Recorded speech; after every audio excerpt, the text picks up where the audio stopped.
Sveiki visi elektronikos mėgėjai. Šiandien neeilinis video kantresniems žiūrovams, nes mūsų darbastalis taps idėjų ir kūrybos staleliu. O mes čia gaminsime galinį stiprintuvą šiam UR Report mažyliui. Su šiuo magnetofonu plačiau susipažinsite pažiūrėję video magnetofono galvutės restauraciją. Nuoroda video aprašyme.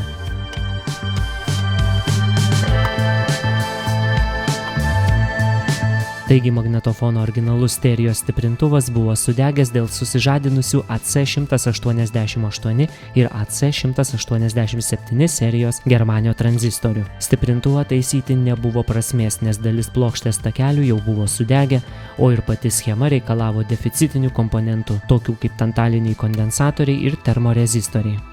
Taip pat ir serviso kataloguose nepavyko rasti būtent tokios stiprintuvo schemos. Pažiūrėkit, kaip preciziškai padarytas magnetofonas. Net dangtis padengtas triukšmą slopinančią medžiagą.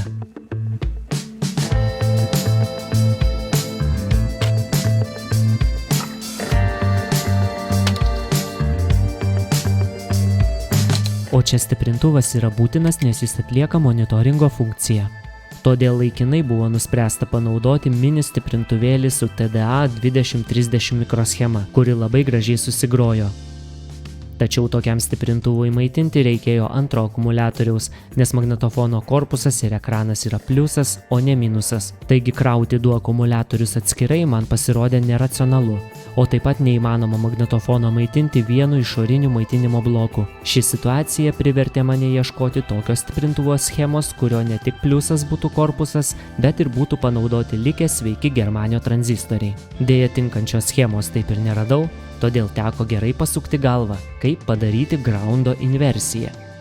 Sukurti schemą man padėjo senieji žurnalai Everyday Electronics, kurie buvo leisti nuo 1970 metų Didžiojoje Britanijoje. Pabandykim pafantazuoti kartu.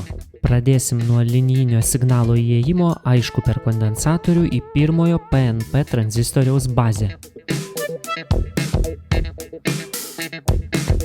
Kadangi Germanio tranzistoriai jautrūs dažnių triukšmams, reikia signalą išfiltruoti į korpusą ir varžą sumažinti į bazę. Dar duosime energijos iš korpuso, kad tranzistorius atsidarytų ir pirmas stiprinimo kontūras kaip ir baigtas.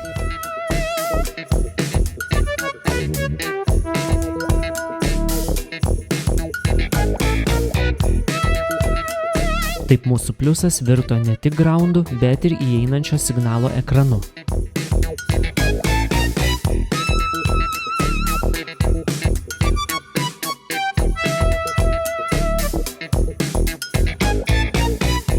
Toliau reikalingas stiprinimas antrajame kaskade. Čia mums tarnauja NPN tranzistorius, kurio kolektorius jungiamas prie pliuso.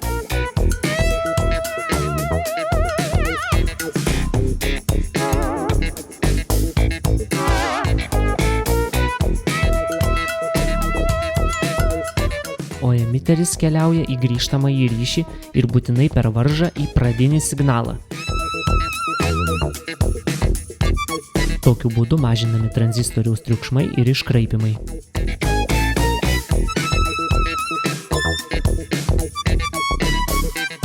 Tačiau signalas nėra pakankamai stiprus, reikia galutinio stiprinimo trečiuoju PNP tranzistoriumi.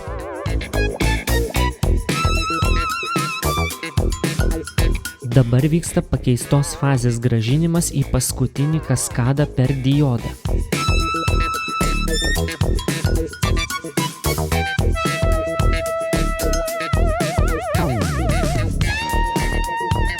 Ir čia toliau norėtųsi garsiakalbio, bet reikia išfiltruoti įtampą, kad dinaminė galvutė nesudegtų.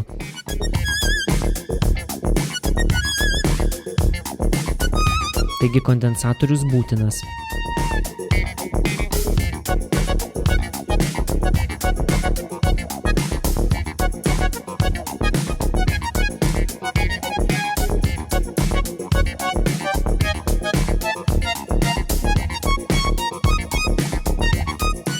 Vėl pasinaudojam grįžtamuoju ryšiu Ir belieka uždaryti grandinę į kolektorių paduodant minusą.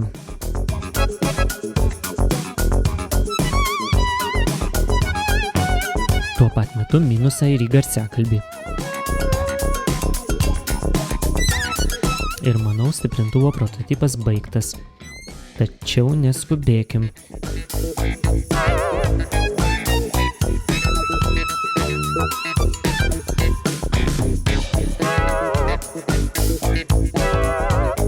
Didelė apkrova numatoma ant tranzistoriaus T2, todėl pagalvokim apie srovės mažinimą ir nemažą radiatorių tranzistoriui.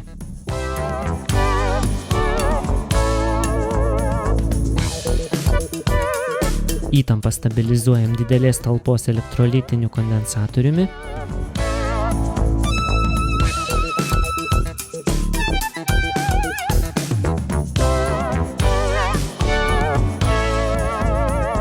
O srovę susimažinam diodo ir 6 V 300 mA lemputės kombinacija, todėl kad stiprintuvas bus maitinamas 7,2 V akumuliatoriumi. Na, o tai, ką nubraižėme, paverskime realybę. Kol montuoju komponentus į breadboardą, papasakosiu, kodėl buvo priimtas toks maitinimo sprendimas. Lemputė nuoseklioje maitinimo grandinėje neleidžia tranzistoriams susižadinti. Taip pat, priešingai negu varža, energiją verčia ne šiluma, o šviesa, kuri vėliau bus naudojama įrašymo lygio indikatoriaus apšvietimui. Tuo pat metu lemputė veikia kaip indikatorius, jei tranzistoriai imtų žadintis.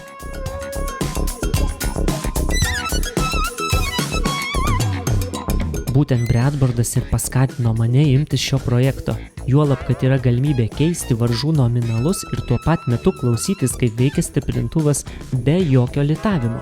Todėl galutinė schema gimė gana greitai ir jau yra ekrane.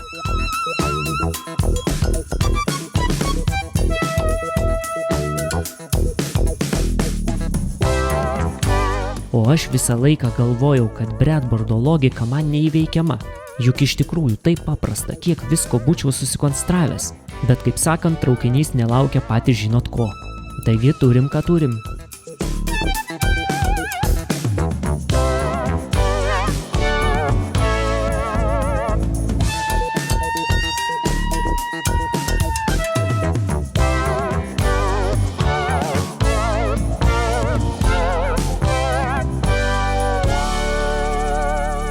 Štai paskutiniai trumpikliai savo vietose, o dabar įjunkim šį stiprintuvą. Maitinimas pliusas ir minusas, linijinis įėjimas ir išėjimas į garsiakalbį. Dar kartą prieš jūsų akis galutinė schema. Svarbiausia, tiksliai parinkti varžų nominalai ir elektrolitiniai kondensatoriai padeda stiprintuvui veikti stabiliai ir su mažiausiais nuostoliais. Dar kartą ačiū breadboardui. Na, o mano tekstas baigėsi, taigi keliamės prie darbastalio. Metas ištestuoti šį stiprintuvą su muzika, tai aš ką dabar padarysiu? Pirmiausia, prisijungsiu nuosekliai testerio probas ir pamatuosim bendrą maitinimo srovę, kad įsitikintumėm, ar viskas gerai, ar srovė nekyla, ar tranzistoriai neužsižadina. Dabar nustatom testerį į štai 500 mA statau ir mes matom dabar, kad jisai naudoja 120 mA. Prisijungsime mano playerį į įėjimą.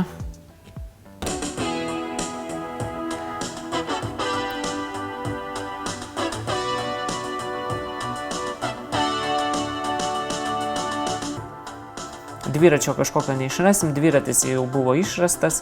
Jau tais laikais visi naudojo germanio tranzistorius, tai čia mes nieko nepadarysim naujo kažko. Tiesiog pritaikiau varžas įvairioms srovėms, atgaliniam ryšiui ir jisai suskambėjo. Na štai, kaip gražiai. 2000 mikrofaradų kondensatorius po lemputės, jisai man atrodo optimalus variantas. Aišku, galima būtų bandyti 4700 mikrofaradų, aišku, tada mes gabaritus didesnius turėtumėm turėti. Dabar yra optimaliausias variantas ir mes tikrai esam užtikrinti, kad stiprintuvas dirba. Taigi pradėsim nuo 400 Hz. Bando mažinti įėjimo lygį. Štai įėjimo lygis, matot, mažėja. O, labai gražiai. Labai viskas gražiai. Aišku, čia pakopinis mano. Štai prasideda iškraipimas. O, bet čia jau mes turim stiprinimo koeficientą pakankamai didelį. Štai kaip išsikreipia.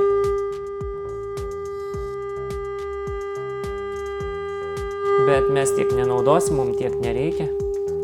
Mums pakanka, visiškai pakanka tokio signalo, kokį mes turim čia. 1 kHz dažnis atrodo štai šitaip. Taip, irgi viskas gražu. Pabandom nueiti pikinį. Taip, pikas toj pačioj vietoj. 10 kHz, labai graži amplitudė. Vėl nueinam pikas, vėl toj pačioj vietoj. Viskas čia yra gerai. Toliau važiuojam 20 kHz. Matėt skirtumą tarp 10 ir 20? Matėt, kur grafikas? Toj pačioj vietoj. Mes matome foną. Antras grafikas atsiranda vien dėl to, kad proba veikia kaip antena, o viršui manęs stovi ledinis apšvietimas impulsinio maitinimo blokų. Tai mes gaunam viską nuo impulsinio maitinimo bloko. Tai aš dabar pademonstruosiu, jeigu mes išjungiam mūsų apšvietimą, jeigu aš jį dabar surasiu ten po stalu kažkur. Štai, matot? Viskas. Štai, mes gavom susižadinimą nuo apšvietimo. Apšvietimą išjungiau ir matot, viskas oscilografė sugrįžo. Aišku, tai stiprintuvas nedengtas jokiais ekranais, veikia kaip antena. Iš tikrųjų 20 kHz mes turim ir dėl to mus pasitiko visokie iškraipimai. Aišku, galim nueiti į pikinės reikšmės, va štai pikas toj pačioj vietoj. O šitas testas mums parodys viską tiksliai. Taigi žiūrim, čia 20 milisekundžių yra. Jo, 20 milisekundžių, štai tuoj stabilizuosis pozicija. Stabilizavosi taip. Ir matom, kad šiek tiek yra išpešiojimų žemų dažnių. Tai čia nėra tas labai baisu, to aš jums atsuksiu. O štai pradžia. Pradžia, kur nuo 0 iki 20 Hz kažkur, tai va ten toks va, nelabai gražus. Bet mums to nereikia, nes šitas stiprintuvas neveiks ant žemo dažnio garsiakalbio, tai čia bus daugiau toks plačiajuostis garsiakalbis. Jisai yra ten 1 vato, tai puikiausiai mums tarnaus su šituo garsiakalbiu viskas. Taigi toliau tęsime darbus, mes esam pasiruošę harmonikų testui. Štai va, iš tokio skaitmeninio playerio mes leisime dažnius. Na, atleiskit, kad jis jau toks, nes vis dar neįsigijau dažnių generatoriaus laboratorinio. Na, ką darysi, jau biudžetas skurdokas, tai darom iš to, ką turim. Nors šitas prietaisas pakankamai gerai atkuria ir visokiems testams tikrai tinka. Aišku, jis turi vieną tokią mažytę problemėlę, paskui jį seka antroji harmonika. Bet kadangi aš jau žinau, kurioje vietoje ieškoti harmonikos, tai aš puikiai suprantu, kad mes harmoniką gaunam iš šito prietaiso. Gerai, jungiam stiprintuvą. Vėl per miliampermetrą pasidarėm štai tokią tulpytę, kad galima būtų susijungti su RCA kištuku, koksalinis kabelis, kuris keliauja tiesiai į garso kortą. Jungiame tulpę, išėjimą per 47 kOm varžą, white noise, pasikeliam garso lygį, iki pikinės reikšmės čia dar toli. Taip, čia mes matom signalą, spektro analyzerį ir ką mes matome spektre, praktiškai lygi vieta. Štai ką mes matom visam spektre nuo 1 kHz iki 20 kHz. Jau mes viršijam ir 20 kHz. Taigi, kai mūsų stiprintuvas atkuria visą dažnių juostą. Stiprintuvas visiškai neduoda jokių triukšmų. O mano garso plokštė, pažiūrėkit, nustatyta jau beveik iki maksimumo. Štai mes matom 400 Hz ir praktiškai viskas atrodo gražu. Nepaisant to, kad velkasi ten ta pirmoji harmonika ir paskui ten jau antra harmonika išlenda. Bet, sakau, viskas priklauso nuo mano grotuvėlio. Jeigu pasijungtumėm laboratorinį dažnių generatorių, šitų harmonikų mes nematytumėm. Štai 1 kHz, pirmoji harmonika ant 2 kHz. Realiai nesigirdi tos harmonikos. Štai čia persijungiam dabar į 10 kHz. Prie 10 kHz, kaip matom, yra 20 kHz harmonika. Viskas yra kaip ir normalu. Štai harmonikos negirdim, 12 kHz, 13 kHz pasieksim ribą. Ir štai jokios harmonikos papildomos mums neišlenda. Stiprintuvas veikia puikiai.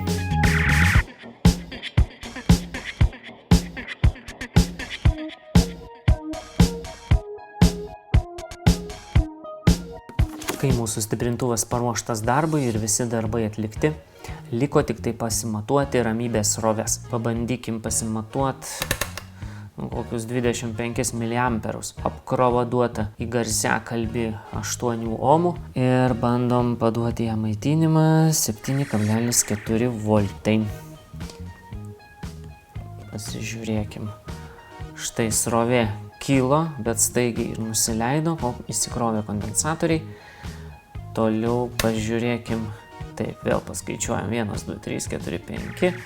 Taip, tai yra 1 mA ramybės srovė. Dabar šiek tiek palaukiam, viskas priklauso nuo temperatūros. Įkaitus šitam tranzistoriui mes vėl turėtumėm pasiekti maksimalią galią.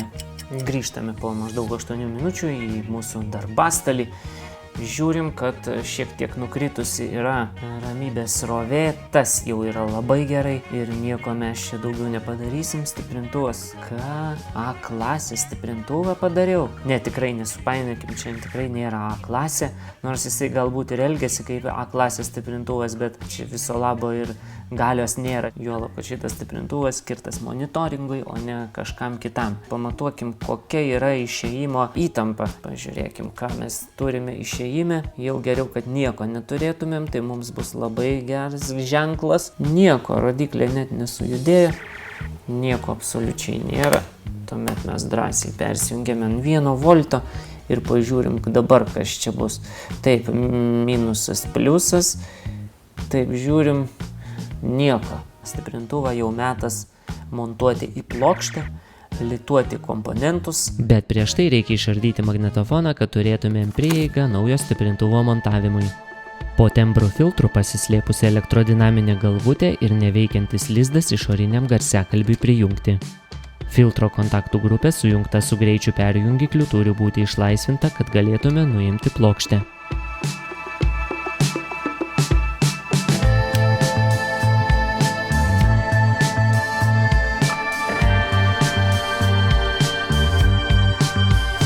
Ypač atsargiai reikia elgtis su laidais, jie nuo menkiausio lankstimo šiuose UR modeliuose dažnai nutrūksta. Kontaktai vis dar švarūs, nes buvo neseniai valyti. O čia savadarbiai kontaktai mano antrajam akumuliatoriui, kurie dabar jau nebereikalingi ir bus demontuoti. Taip pat bus modifikuoti baterijų lizdai ir išlituoti nereikalingi laidai. O vietoj garsiakalbio lizdo atsiras lizdas ausinėms.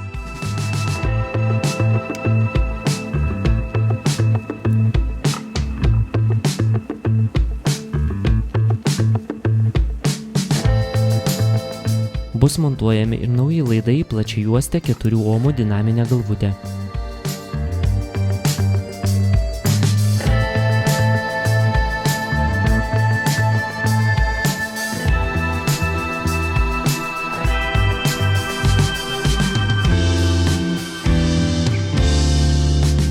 Dabar laikinai prisijunkime ją prie mūsų breadboardo ir paklausykim, kaip jis skamba.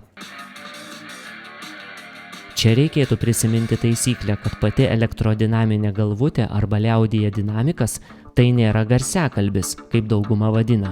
Garsiakalbiu vadinama akustinė dėžė su viena ar keliomis dinaminėmis galvutėmis. Mes vėlgi neteisingai išmokę vadinti garsiakalbius kolonėlėmis, nes garso kolonėlė tai yra kelių garsiakalbių krūvas sukrauta dėžėmis viena ant kitos. Taigi mūsų atveju dinamikas virs garsiakalbiu tada, kai užsidarys magnetofono galinis dangtis. Čia tas pats, kaip plokštelių grotuvą vadinti patefonu, nors taip nėra. Na ką aš čia dabar apie terminologiją, bus atskiras video.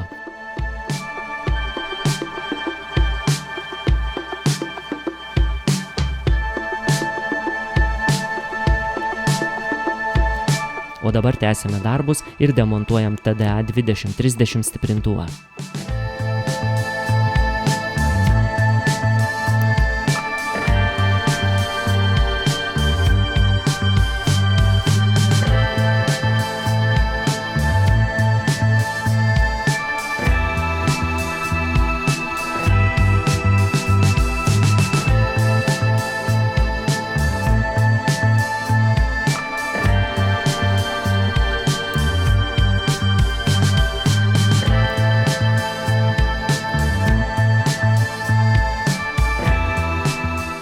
Ir čia jau juodas laidas nusilankstė.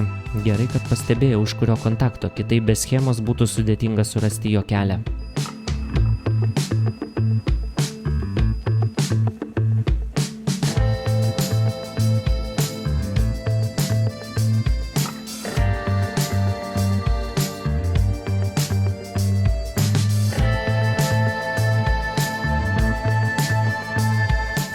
Prasiskambinu laidus, kad nesupainiočiau ir juos iškeliu į viršutinę magnetofono dalį.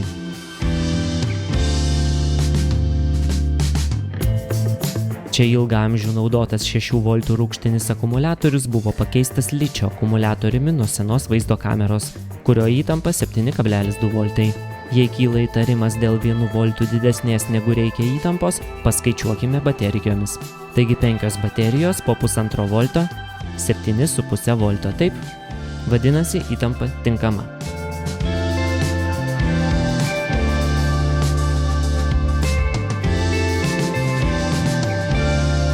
Dabar apverčiam magnetofoną ir baigiame paruošti laidus naujajam stiprintuvui dar kol kas breadboard'e.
Bandysim viską sujungti kaip testo metu, tik šį kartą nuo to paties magnetofono maitinimo ir pasižiūrėkim, kas bus.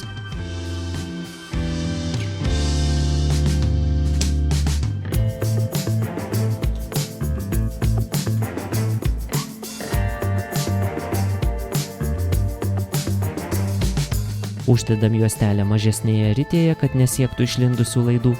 Ir pirmas bandymas.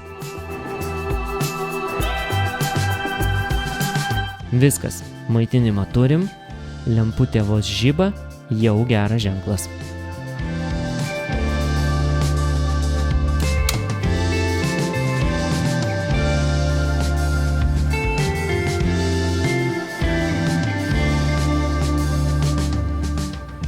Didinam garsą ir...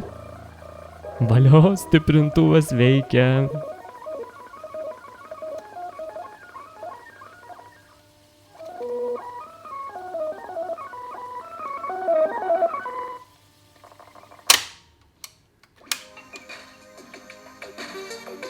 Kol kas niekas nekaista, nesvyla ir nerūksta. Tačiau dirbdami su ličio akumuliatoriais turite būti atsargus ir jų neužtrumpinti, bei krauti tik tai jiems skirtais įkrovikliais. Tai atsiminti jums padės paspirtukų istorija.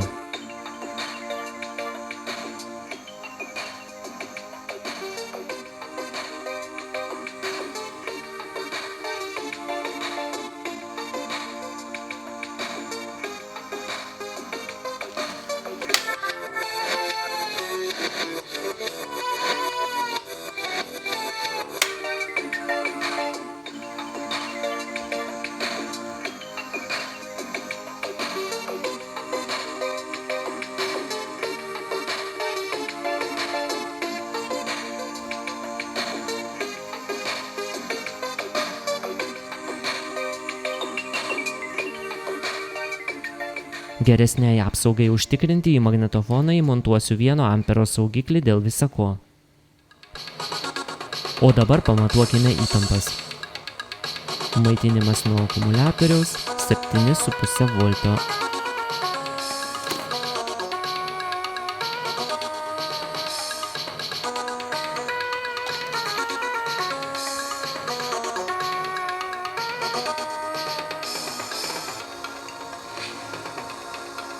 O stiprintuvo beveik 5 voltai, kaip ir buvo numatyta.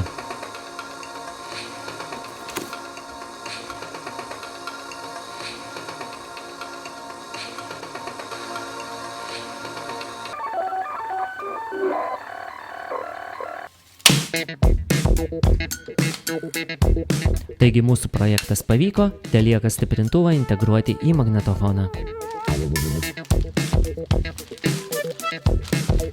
Čia reikėtų nepamiršti juostos laikymo sąlygų, o jei kas primiršo, pažiūrėkite video Magnetinis renesansas ir karališkas garsas, nuorodos aprašyme.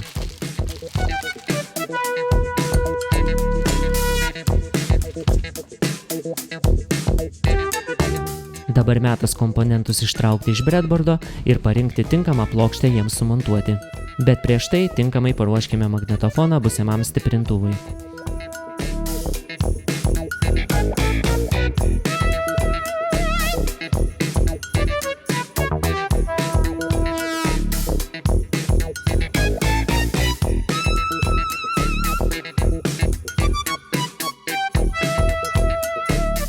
Saugiklio lizdą įlituosiu į 5 baterijos lizdą.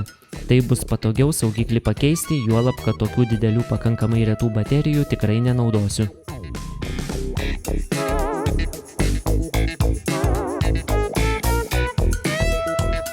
Lizdas įlituotas, o dabar paruošiu tuščią plokštę tvirtinimui. Mums pagelbės 2 aliuminio kampukai nupjauti nuo sudegusio stiprintuvo, todėl ir skylutės atitinka originalą.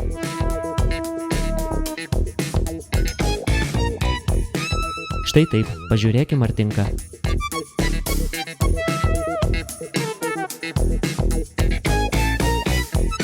Plokštė kaip čia buvus.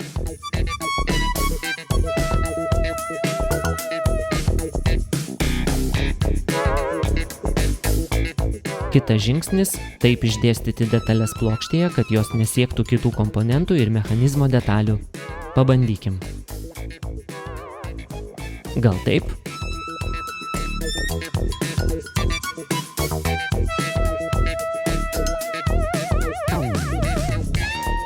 Gal šitaip?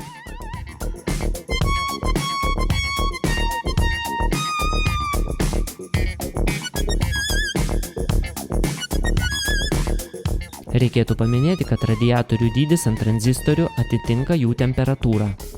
Kuo labiau kaista tranzistorius, tuo ant jo turi būti didesnis radiatorius. Taip pat radiatoriai neturi liestis tarpusavyje. Jau pamažu aiškėja, kaip atrodys galutinis plokštės variantas. Telieka susilituoti takelius.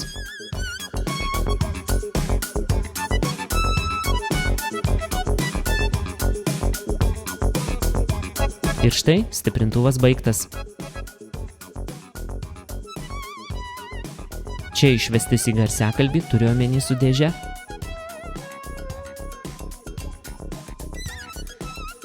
Čia audio signalų įėjimas tiesiai į kondensatorių. Čia bendras pliusas ir korpusas viename. Ir kairėje pagrindinis maitinimas minusas.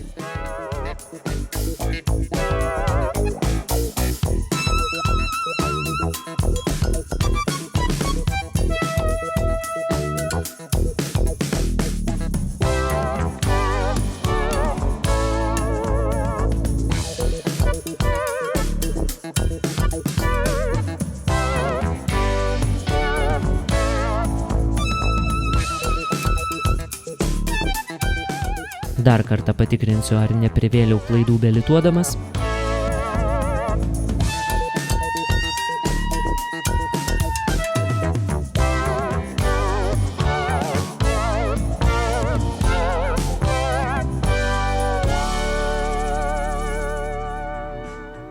Na, o Broniaus dovanotų mano vaikystės testerių matuoti sroves daug patogiau nei skaitmeniniu.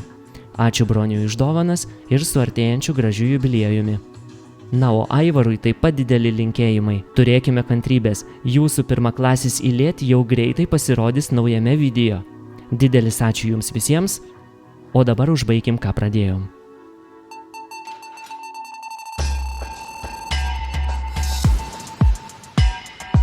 Lemputė.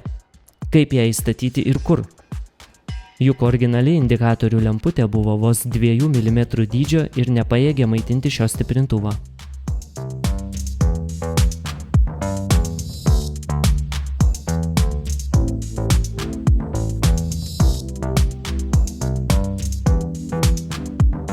Taigi vieta naujajai lemputei buvo greitai rasta ir net atitiko pagal indikatorių plokštę. Tik reikėjo suraityti štai tokį lemputės lizdą ir jį prilituoti prie plokštės.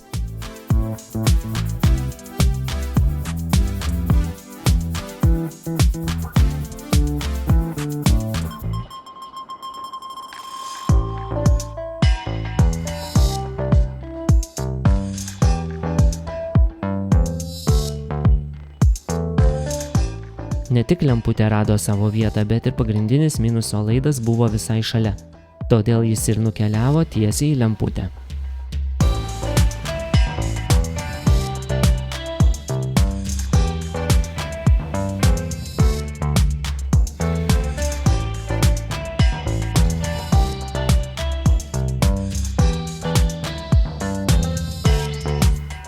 Priekinis dangtelis uždaromas tik gerai įsitikinus, kad lemputė nesiekia kitų magnetofono detalių ir yra saugi nuo trumpo jungimosi.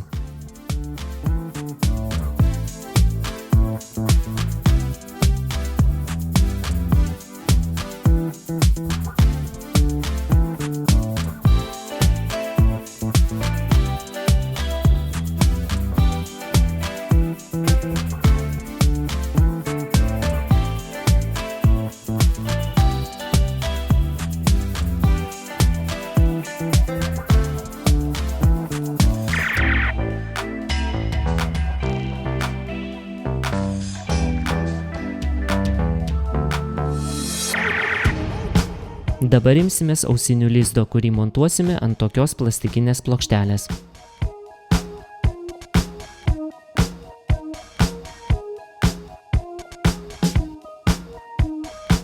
Pasidarysime skylutes ir įsriegsime varžtelius.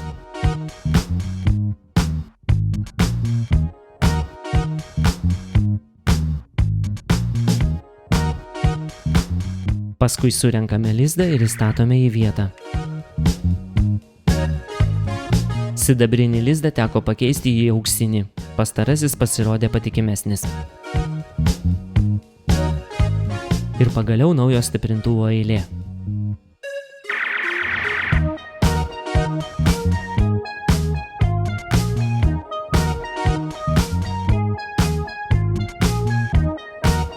Nuo lemputės atsivedu pagrindinį minusą, įleisdamas laidą į pagrindinę pynę.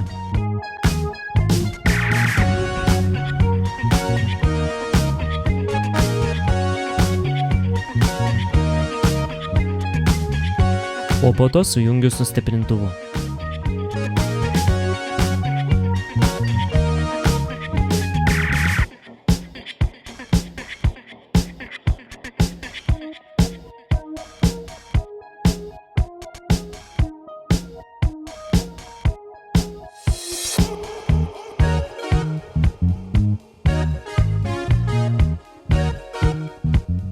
geriau nenorėk. Belieka susijungti tik su ausiniu lizdu. O principas yra toks. Lizdas sujungtas per 470 ohmų varžą. Tai optimaliausias variantas naudojant skirtingų varžų ausines. Taip pat jungiklis išjungiantis garsiakalbį išjungia ir stiprintuvą, kada ausinės neįjungtos. Taip taupoma energija, kada magnetofonas naudoja išorinį stiprintuvą.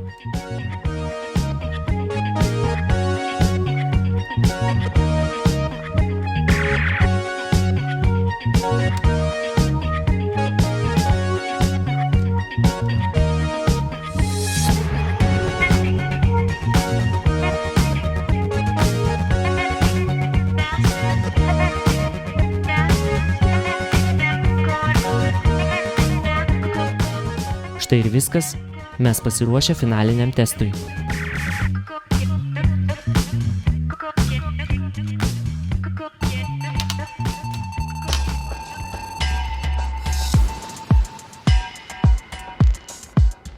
Dar kartą pažiūrėsiu, ar niekas netrumpina, nesiekia laidai besisukančių mazgų.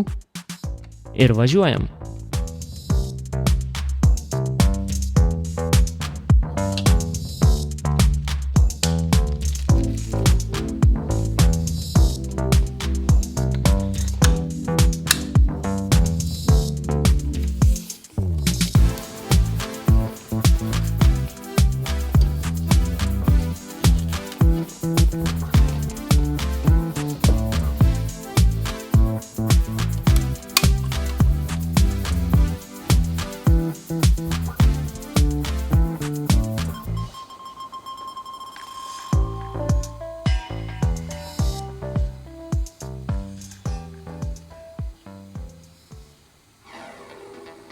Taip, muzika įrašyta tiesiai iš Paula garso procesoriaus. O kas tokį turi? Taip, tai legendinis Commodore Amiga 600 ir 12 bitų kvantavimą palaikantis Protrackeris 315.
O dabar jau atėjo metas atsisveikinti.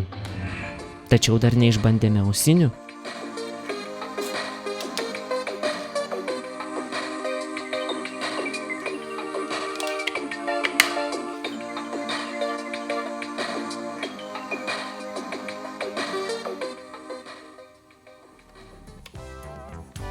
Išjungus garsiakalbį, garsas lieka ausinėse, o lemputės šviesos intensyvumas tiesiogiai priklauso nuo ausinių varžos. Geresnio indikatoriaus ir nesurasi. Taigi projektas pavyko, surenkame magnetofoną į vietas.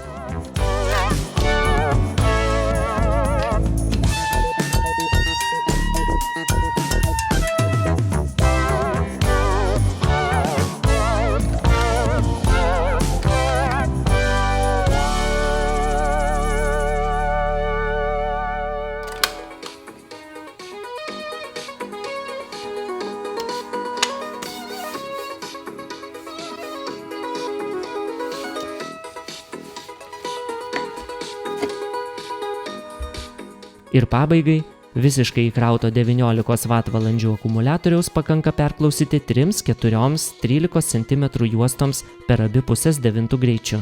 Na, o aš su jumis atsisveikinu, iki kitų projektų ir likite sveiki.